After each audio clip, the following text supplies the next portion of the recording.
Good morning सभी बच्चे को। दिशा मैथमेटिक्स क्लासेस सिक्के में हम लोग ये अध्याय 2 और केमिस्ट्री पढ़ रहे हैं, जिसमें कि विलयन के बारे में पढ़ रहे थे पिछले वीडियो में। विलयन में विलेय और विलायक, तो उसी को लेकर चलते हैं, उसी से समझते हैं। आगे क्वेश्चन भी कुछ ले लिए हैं बोर्ड पे, उस क्वेश्चन को भी हम देखेंगे और कराएंगे। समझ गया? इसमें खास तौर पर जो है अम्ल के प्राकृतिक स्रोत को देखने वाले हैं, अम्ल के प्राकृतिक स्रोत को। तो यहाँ देखो, किसी विलयन में विलय की मात्रा विलायक से अधिक हो।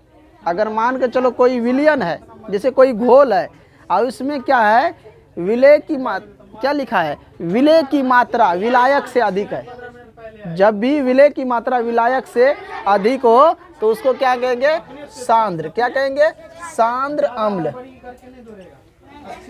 जब भी ध्यान रखना कि कोई भी घोल हो उसमें विलय की मात्रा अधिक हो विलायक से, तो उसको हम सांद्र अम्ल कहते हैं। सांद्र अम्ल को तनु अम्ल बनाना होगा तो उसमें क्या करना पड़ेगा, सांद्र अम्ल को तनु अम्ल बनाना पड़ेगा। तो देखो, जब विलय की मात्रा अधिक हो, विलय की मात्रा विलायक से अधिक हो तो सांद्र बोलते हैं। तो विलायक को बढ़ाना पड़ेगा तनु बनाने के लिए। किसको बढ़ाना पड़ेगा, विलायक को। विलायक को बढ़ाना पड़ेगा, याद रखना। किसको बढ़ाना पड़ेगा, सांद्र अम्ल को तनु अम्ल बनाने के लिए क्या करना पड़ेगा, विलायक को बढ़ाना पड़ेगा। विलायक की जो मात्रा होगा घोल में उसको बढ़ाना पड़ेगा, तब तनु अम्ल। अगर पूछ देगा तनु अम्ल को सांद्र अम्ल में बदलेंगे तो क्या करना पड़ेगा, तो विलय की मात्रा को विलयन में अधिक करना पड़ेगा, तब जाके क्या होगा, वो सांद्र में बदलेगा। सबसे ज़्यादा अम्लता कौन है, ये 4 ऑप्शन दिया गया है, इसमें बताना है कि सबसे ज़्यादा अम्लता कौन है। ये सभी अम्ल है, सबसे ज़्यादा इसमें अम्लता किसमें है। तो देखो, ये तुमको सबसे ज़्यादा हो गया, इसके अपेक्षा ये सबसे ज़्यादा हो गया। समझ गया? इन दोनों के अपेक्षा ये सबसे ज़्यादा हो गया, इन दोनों के अपेक्षा ये सबसे कम ये हो गया, उससे ये, उसके बाद ये और ये। यहाँ पे इसे क्यों हो रहा है, तो देखो, अम्लता को बढ़ाने वाला ऑक्सीजन है, अम्लता को बढ़ा रहा है ऑक्सीजन। ऑक्सीजन यहाँ 4 है तो ये सबसे ज़्यादा है इसमें से। अगर इसको छोड़ दिया जाए तो सबसे ज़्यादा ये हो जाएगा, इसको भी छोड़ दिया जाए तो सबसे ज़्यादा ये हो जाएगा, इसको भी छोड़ दे तो ये हो जाएगा। और इसमें कार्बन क्या करता है, कार्बन इसको घटाने वाला है। कार्बन क्या करता है, अम्लता को घटाता है। ऑक्सीजन अम्लता को बढ़ाता है और कार्बन क्या करता है, अम्लता को घटाता है। अम्ल के प्राकृतिक स्रोत, अब क्या देखेंगे, अम्ल के प्राकृतिक। सभी समझ गया ना कि अम्ल में जो होता है, बढ़ाने वाला में ऑक्सीजन ज़्यादा होता है, घटाने वाला जो होता है कार्बन होता है। कार्बन जितना अधिक हो उतना वो घटता है। समझ गया, ये याद रखना। प्राकृतिक अम्ल के स्रोत को देखेंगे। सबसे पहला क्वेश्चन है कि हमारे आमाशय रस में कौन सा अम्ल होता है। हमारा जो पेट में जो आमाशय है उसमें कौन सा रस होता है, पेट में कौन सा रस होता है। तो हमारे आमाशय में पूछेगा कौन सा रस होता है, तो HCl अम्ल यानी हाइड्रोक्लोरिक अम्ल होता है आमाशय के रस में। मनुष्य के आमाशय के रस में कौन सा अम्ल होता है, हाइड्रोक्लोरिक अम्ल। अगला आता है कि हमारा प्रोटीन किस अम्ल का बना होता है। हमारा शरीर में जो प्रोटीन बनता है, जो हम लोग मान के चलो भोजन करते हैं, उसके बाद तत्पश्चात क्या होता है, प्रोटीन बनना शुरू होता है। तो प्रोटीन किसका बना होता है, एमिनो अम्ल का। किसका, एमिनो अम्ल। तो एमिनो अम्ल का क्या होता है कि पेट में जो प्रोटीन बनता है वो अमीनो अम्ल का बनता है। अगला है, टमाटर किस प्राकृतिक स्रोत है। टमाटर जो है, टमाटर में कौन सा प्राकृतिक स्रोत है, यानी कौन सा उसमें अम्ल है, तो ऑक्जेलिक अम्ल का प्राकृतिक स्रोत है और वही अम्ल उसमें पाया जाता है। अगला क्वेश्चन है कि नींबू और संतरा, नींबू और संतरा जो होता है उसमें कौन सा अम्ल होता है। कुछ अम्ल हम ले लेते हैं, कुछ ऐसे शब्द को दे देते हैं ताकि कुछ वर्ड याद रहे तुम लोग, किसमें कौन सा अम्ल है। वही 10 क्वेश्चन ले लिए हैं कि नींबू में और संतरा में कौन सा अम्ल होता है। तो नींबू और संतरा में जो अम्ल होता है वो साइट्रिक अम्ल है, सिट्रिक अम्ल भी बोल सकता है। सिरका में कौन सा अम्ल होता है, सिरका यानी कि जो अचार में डाला जाता है उसमें कौन सा अम्ल होता है, उसमें जो होता है ना एसिटिक अम्ल होता है, एसिटिक अम्ल। समझ गया? सिरका में कौन सा अम्ल होता है, एसिटिक अम्ल। सेब जो होता है, सेब में कौन सा अम्ल, जो हम लोग खाते हैं फल के रूप में, सेब, सेब तो सभी बच्चे जानते हैं ना। तो सेब में कौन सा अम्ल होता है? तो मैलिक अम्ल जो होता है ना वो सेब में होता है। इमली में कौन सा अम्ल होता है? तो इमली में टाइट्रिक अम्ल होता है। और लाल चींटी के डंक या मधुमक्खी में कौन सा अम्ल होता है? लाल चींटी जो डंक मारता है या फिर मधुमक्खी जो होता है उनमें कौन सा अम्ल होता है? तो उसमें फॉर्मिक अम्ल या मेथनोइल अम्ल होता है। फॉर्मिक भी बोल सकते हैं या मेथनोइल अम्ल बोल सकते हो। एक और है कि विटामिन सी में कौन सा अम्ल होता है? विटामिन सी में एस्कर्बिक अम्ल जो होता है, विटामिन सी में एस्कर्बिक अम्ल। और दही में कौन सा अम्ल होता है? लैक्टिक अम्ल। उसके बाद है जठर रस। जठर रस यही हो गया पहला जो क्वेश्चन है यहाँ पे कि हमारे आमाशय में कौन सा रस है? वही है जो हमारे आमाशय में रस होता है उसमें कौन सा अम्ल होता है? तो HCl अम्ल, हाइड्रोक्लोरिक अम्ल, वही है हमारे जठर रस का अम्ल। हमारे जठर रस में जो अम्ल होता है HCl होता है, हाइड्रोक्लोरिक। चाय में जो होता है टाइट्रिक अम्ल होता है, टाइनिक अम्ल चाय में। और बाइट्रिक में तो सब जानता है सल्फ्यूरिक अम्ल होता है। तो यही 10-12 क्वेश्चन था जो अम्ल के बारे में हमने बताए कि किस में कौन सा अम्ल होता है। अब हम लोग जो आगे बढ़ रहे हैं pH वैल्यू को देख रहे हैं। pH value, power of hydrogen, शक्ति, समझ गया? तो pH वैल्यू जो होता है, pH वैल्यू, इसको देखने वाले हैं। इस सबको मिटा देते हैं। तो याद रखना ये 10 क्वेश्चन में से एक क्वेश्चन जरूर है परीक्षा में पूछेगा कि कौन सा इसमें से अम्ल होता है। ये जितने भी क्वेश्चन है किसी एक क्वेश्चन को ले लेगा कि सिरका में कौन सा अम्ल होता है, या लाल चींटी में कौन सा डंक मारता है तो कौन सा अम्ल होता है, या इमली में या दही में, समझ गया? किसी भी एक क्वेश्चन इसमें से उठा लेगा और परीक्षा में पूछेगा। तो याद रखना इन 10-15 क्वेश्चन। और भी क्वेश्चन है जो आगे मैं ऑब्जेक्टिव लिखाऊंगा तो उसमें लिखा दूंगा किस में कौन सा अम्ल होता है। तो हम चले अब pH की तरफ, मिटा देते हैं, सभी बच्चे जान गए।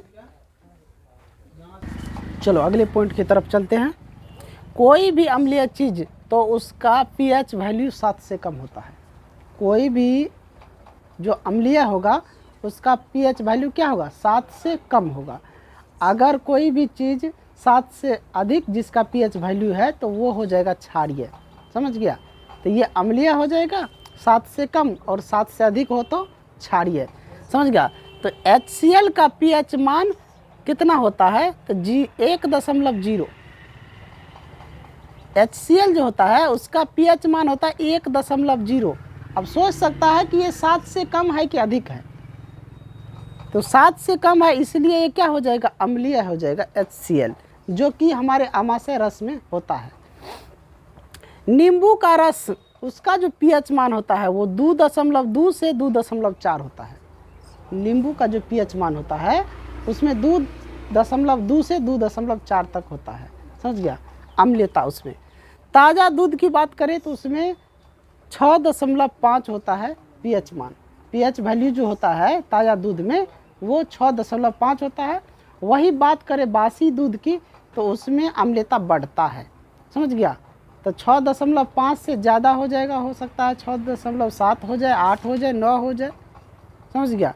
यानी कि 7 तक हो सकता है, 7 से थोड़ा कम होना, यानी 9 तक, 6.9 तक चला जाएगा बासी दूध का अम्लीयता, क्योंकि ये अम्लीयता इसमें बढ़ता है, समझ गया? शुद्ध जल जो होता है वो 7.0 होता है उसका pH मान। वही रक्त का pH मान जो होता है 7.4 होता है। अब 7 से यहाँ बढ़ रहा है, 7 हो रहा है। हमने क्या बोले हैं कि अम्लीयता होने के लिए 7 से कम, और 7 हो गया उससे अधिक हो गया तो वो क्षारीय हो जाता है। तो यहाँ पे जो है ना ये शुद्ध जल और रक्त जो है ये सब का pH वैल्यू 7 से ज़्यादा है, इसलिए ये सब क्षारीय है, समझ गया? तो यहाँ पे वही पॉइंट यहाँ पे लिखा, जब 7 से अधिक हो तो क्षारीय, और 7 से कम हो pH मान तो क्या होगा? अम्लीय। याद रखना यहाँ पे अम्लीय होने के लिए pH वैल्यू 7 से कम होता है, और क्षारीय होने के लिए pH वैल्यू 7 से अधिक होता है। अगला क्वेश्चन है कि मिल्क मैग्नीशियम का pH मान कितना होता है? तो 10.0। तो ये हो जाता है क्षारीय में आ जाता है। मिल्क मैग्नीशियम में क्या होता है? क्षारीय है ये पदार्थ, समझ गया? ये उसमें अम्लीय नहीं होता है बल्कि उसमें क्षार होता है। चूना जल की बात करें तो उसका pH वैल्यू होता है 11.0, और ये भी इसमें भी क्षार होता है, समझ गया। चूना जो जल होता है उसमें भी क्षार होता है। सोडियम हाइड्रोक्साइड में का पीएच वैल्यू 14.0, तो ये भी क्षारीय है।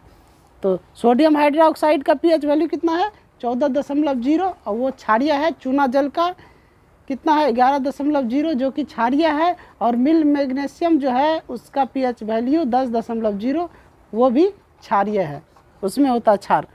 अगर हम पूछे कि कोई भी दो अम्ल उसका पीएच मान 5 और 3 हो तो कौन अम्लता होगा।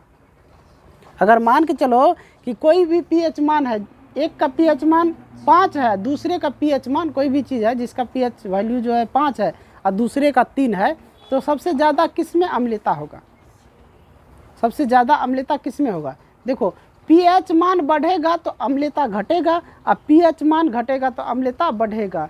तो अगर 5 और 3 की बात किया जाए पीएच मान में तो 3 वाला का अम्लता ज़्यादा होगा, 5 वाला का कम होगा। वही 3 और 2 की बात किया जाए तो 3 का ज़्यादा हो जाएगा कम हो जाएगा अम्लता और 2 का ज़्यादा हो जाएगा। तो जब भी पीएच मान बढ़े तो अम्लता क्या होगा, घटेगा, और जब भी पीएच मान घटे तो अम्लता बढ़ेगा, ये याद रखना। समझ गया। अब पीएच स्केल की बात करते हैं। पीएच स्केल जो होता है ना 0 से शुरू होता है और 14 तक होता है। कहाँ से, 0 से शुरू और 14 तक। अब 0 से 7 तक जो होता है अम्ल होता है, अम्ल, और 7 से 14 तक होता है क्षार। समझ गया। अम्ल जो होता है पीएच स्केल में, पीएच स्केल को जो मान होता है 0 से 7 तक अम्ल और 7 से 14 तक क्षार। अब 7 के बराबर 7 जिसमें ये दोनों बराबर हो, दोनों तरफ 7 ही हो जिसका पीएच मान यानी बराबर हो, वो होता है उदासीन। वो क्या होता है, उदासीन, ये याद रखना। 7 से कम 0 से 7 तक, 0 से 7 के बीच में जो भी मान होगा वो अम्ल का मान होगा और 7 से 14 के बीच में जो मान होगा वो क्षार का मान होगा। तो 7 के बराबर अगर कोई मान है तो वो क्या होगा, उदासीन होगा। समझ में आया। अब मैं अम्ल और क्षार से कुछ क्वेश्चन को ले रहा हूँ और फिर आगे हम बढ़ते हैं। समझ गए, इतना तक सभी बच्चे समझ गए ना। ये सब क्वेश्चन है, तुम्हारा क्वेश्चन ही लेते हैं ऑब्जेक्टिव टाइप से और समझा रहे हैं। समझ गया कि नहीं। अब हम लोग बढ़ते हैं पीएच स्केल के बारे में। जो पीएच स्केल में जो हम लिए हैं कि 0 से 7 तक अम्ल और 7 से 14 तक क्षार, उनके बारे में थोड़ा डिटेल से क्वेश्चन लेके फिर आगे बढ़ते हैं। चलो आ जाओ, आगे पॉइंट मैं ले लिया हूँ क्षार के बारे में। समझ गया। देखो पीएच स्केल की खोज किसने की थी, तो सोरेनसन ने 1909 ईस्वी में की। क्वेश्चन में पूछेगा कि पीएच स्केल जो होता है उसका खोज किसने किया। समझ गया। तो क्या लिखेगा, सोरेनसन। कब किया था, 1909 ईस्वी में। समझ गया। अगला क्वेश्चन आता है कि जल जो होता है अम्ल होता है या क्षार होता है या उदासीन होता है, क्या होता है। जल का पीएच वैल्यू कितना होता है, जो पीएच मान जो है जल का ये देखेगा तो 7 कितना होता है, 7। तो हम यहाँ पे लिख सकते हैं ये जो है ना उदासीन होता है। क्या होता है, उदासीन। तो जल जो होता है ना तो वो अम्ल है और ना ही क्षार है, वो क्या है, उदासीन है। ये याद रखना कि कहेगा ऐसा एक उदाहरण दीजिए जो ना जल ना अम्ल है ना क्षार है, वो उदासीन है। तो ऐसा उदाहरण अगर पूछे तो क्या देना है, जल का दे देना, जो कि ना तो अम्ल है ना ही क्षार है, वो क्या उदासीन है। तो अब थोड़ा सा हम क्या करते हैं, अम्ल और भस्म जो क्षार है इन सब में बात कर लेते हैं कि भस्म क्या है और क्षार क्या है, इसके बारे में। भस्म और क्षार, जल में घुलनशील भस्म को क्षार कहते हैं। जो जल में जो भस्म घुल जाता है अच्छी तरह से उसको हम क्षार कहते हैं। जो भस्म अच्छी तरह से जल में नहीं घुला उसको क्षार हम नहीं कहेंगे। समझ गया। तो सभी भस्म क्षार नहीं हो सकते, समझ गया, लेकिन सभी क्षार जितने भी क्षार है सभी भस्म हो सकते हैं। क्योंकि देखो भस्म से ही क्षार बनता है, तो सभी क्षार भस्म नहीं हो सकते। ये जितने भी भस्म है सभी क्षार नहीं हो सकता है, लेकिन जितने भी क्षार होगा सभी क्या होगा, भस्म होगा। वही यहाँ पे लिखा है सभी भस्म क्षार नहीं हो सकते। जितने भी भस्म है सब क्षार नहीं हो सकता। समझ गया। और जो होगा उसी को कहेंगे। जो यानी कि अच्छी तरह जल में, जो भस्म अच्छी तरह से घुल जाए जल में, तो उसको हम क्या करेंगे लोग, क्षार। और जो भस्म अच्छी तरह नहीं घुल सकता है उसको क्षार नहीं करते हैं, कह सकते हैं। समझिए। अगले, क्या सभी भस्म क्षार है? नहीं, सभी भस्म क्षार नहीं है, लेकिन क्या सभी क्षार भस्म है? जितने भी क्षार होगा सब भस्म होगा। क्यों होगा? क्योंकि जल में जो भस्म घुलता है वही ना क्षार कहलाता है। तो जितने भी घुले हुए क्षार होगा तो वो भस्म से बना होगा ना। तो इसीलिए सभी भस्म को क्षार नहीं कहते, लेकिन सभी क्षार को हम भस्म कह सकते हैं। समझ गया? क्षार को दो तरह भाग में बांटा है, विलयन क्षार और जलीय क्षार। दो भाग में क्षार को बांटा गया है, विलयन क्षार और जलीय क्षार। तो विलयन क्षार में देखो, विलयन क्षार को भी दो तरह से बांट दिया है, परवल और दुर्बल। क्षार को कितने भाग में बांटा है? दो भाग में, विलयन और जलीय क्षार। विलयन क्षार, जलीय क्षार। और विलयन क्षार को भी दो भाग में बांट दिया है, परवल क्षार और दुर्बल क्षार, जो कि हम अगले वीडियो में इसको लेकर चलेंगे। कुछ यहाँ पे क्वेश्चन लिए हैं, उनको देख लेते हैं थोड़ा सा, फिर जो है क्षार के बारे में, उसके गुण या उसके विशेषता बोलो, ये हम बता देंगे। चमकदार नमक जो होता है उसमें कौन सा अम्ल का प्रयोग किया जाता है? नमक को जो नमक मान लो कि अच्छा लगता है, चमकता है, कुछ नमक ऐसा लगता है जो लगता है कि थोड़ा सा बहुत दिन का है, उसमें गंदगी जैसा लगता है, गंदा दिखता है। और कुछ नमक बहुत ही चमक होता है, जैसे चांदी चमकता है उस तरह चमकने लगता है। तो उसमें किसका प्रयोग किया जाता है ताकि वो नमक ज़्यादा चमके? यानी चमकदार नमक बनाने के लिए सिट्रिक अम्ल जो होता है उसका प्रयोग किया जाता है। चमकदार नमक बनाने के लिए सिट्रिक अम्ल का प्रयोग किया जाता है। अब कार हो, बस हो, इन सब में तो बैटरिक देखा होगा, इसमें कौन सा अम्ल होता है? तो बैटरिक कोई भी हो उसमें सल्फ्यूरिक अम्ल होता है। अगर पूछे क्वेश्चन में कार की बैटरिक में कौन सा अम्ल होता है तो सल्फ्यूरिक, या बस वाले बैटरिक में, या ट्रक की बैटरिक में, समझ गया, या मोबाइल की बैटरिक हो किसी भी, तो इस सब में क्या होता है? सल्फ्यूरिक अम्ल होता है कोई भी बैटरिक। तो यही क्वेश्चन यहाँ पे है कि कार की बैटरिक में कौन सा अम्ल होता है, कौन सा अम्ल का प्रयोग किया जाता है? तो सल्फ्यूरिक अम्ल H2SO4। बेकिंग सोडा जो होता है, बेकिंग सोडा जो पूड़ी उड़ी में डालता है बनाने वक्त, तो उसमें टार्टरिक अम्ल होता है। बेकिंग सोडा जो होता है उसमें क्या होता है? ये नहीं, ये पूड़ी में नहीं डालता है, उसमें मीठा सोडा डाला जाता है। बेकिंग सोडा अलग होता है, इसमें टार्टरिक अम्ल होता है। बेकिंग सोडा में कौन सा अम्ल होता है? टार्टरिक अम्ल। एक्वारेजिया जो होता है, एक्वारेजिया, उसमें नाइट्रिक अम्ल होता है। एक्वारेजिया में नाइट्रिक अम्ल क्या होता है? एक्वारेजिया में नाइट्रिक अम्ल। अब यहाँ देखो, हमने ये बता दिए हैं कि क्षार जो है ना भस्म से निकलता है, भस्म से क्षार निकलता है, और क्षार से भस्म क्या होता है? सभी भस्म क्षार नहीं है, लेकिन जितने भी क्षार है सब भस्म है। जितने भी क्षार है वो क्या है? भस्म है। लेकिन सभी भस्म क्षार नहीं है, लेकिन जितने भी क्षार है सब भस्म है। ये याद रखना, ये क्वेश्चन लिख लेना। जितने भी भस्म हैं सब क्षार नहीं हो सकते, या जितने भी क्षार है वो सभी भस्म हो सकते हैं। समझ गया? अगला क्वेश्चन है कि क्षार जो है जल में घुलकर जल में घुलनशील क्षार को क्षारक कहते हैं। जो जल में क्षार घुल जाए अच्छी तरह से, या भस्म घुल जाए, उसको क्या कहते हैं? क्षारक कहते हैं। क्षार जो होता है स्वाद में कड़वा होता है। क्षार का जो स्वाद जनित, उसको स्वाद कहाँ से हम लोग पता लगाते हैं? जी से। और जीवा पे उसको लेने से कड़वा लगेगा। क्षार कैसा लगेगा? कड़वा लगेगा। क्षार लाल लिटमस पत्र को नीला कर देता है। क्षार जो होता है ना, वो लाल लिटमस पत्र को क्या कर देता है? नीला कर देता है। इसका पीएच वैल्यू क्या होता है? क्षार का 7 से अधिक। हमने अभी तुरंत बताया पीएच स्केल में 0 से जो 14 होता है पीएच स्केल, उसमें 7 से अधिक वाला को क्षार और 7 से कम वाला को अम्ल। बताया है कि नहीं? तो इसका पीएच मान कितना होता है? क्षार का 7 से अधिक होता है। अगला एक और क्वेश्चन है, यह जल में घुलकर OH- देता है। समझ गया? ये जल में घुलकर क्या देता है? OH- में देता है। कौन देता है माइनस में? क्षार। समझ गया? अगले वीडियो में हम ये जो बांटे हैं क्षार को 2 भाग में, उनके भाग का भी भाग बांटे हैं। जैसे 2 भाग विलयन क्षार, जलीय क्षार, और उसके बाद विलयन क्षार के 2 भाग परवल और दुर्बल। अब जलीय क्षार किसको कहते हैं और विलियन क्षार किसको कहते हैं, प्रबल क्षार किसको कहते हैं, दुर्बल क्षार किसको कहते हैं, ये सब अगले वीडियो में बताएंगे। तो वीडियो पे बने रहिए और चैनल को लाइक और सब्सक्राइब कर दीजिए, ज़्यादा से ज़्यादा शेयर कीजिए। तो इन्हीं के साथ मैं इस वीडियो को एंड करता हूँ। जय हिंद, जय भारत।